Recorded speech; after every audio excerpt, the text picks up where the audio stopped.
There's something about Christmas decorations that brings out the kid in all of us. I think it allows people to see what great people we have here in our community that are so intent on sending basically a life-size Christmas card to the community with the decorations and lights. And holiday music beaming from nearly every corner of the city. This year's award winners span the holiday spectrum. There are classical motifs that harken back to Christmases of old, and contemporary arrangements that feature some of the more unique Frosty favorites like playful polar bears and Jedis. But when you pull up to 1313 Vandenboom in Trowbridge Park, it's clear to see that one house truly takes the cake. It may even be the best set of decorations this side of the Mighty Mac, which happens to be their newest addition. Oh my goodness, the judges called it the display that ate Trowbridge Park.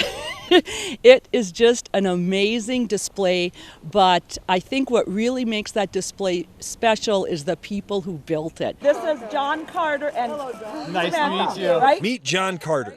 John, his wife Stacy, and their two daughters have been transforming their front yard into a real-life winter wonderland for the past 4 years. We all work together. We get the big areas, and then we fill in from there. Then we'll have friends come over and hoist the deer up in the flying deer in the trees and so forth. It's just it's a family event. Okay, ready, smile. And they've extended the branches of their family tree to include the whole community, greeting each guest with a candy cane, guided tour, and family photo.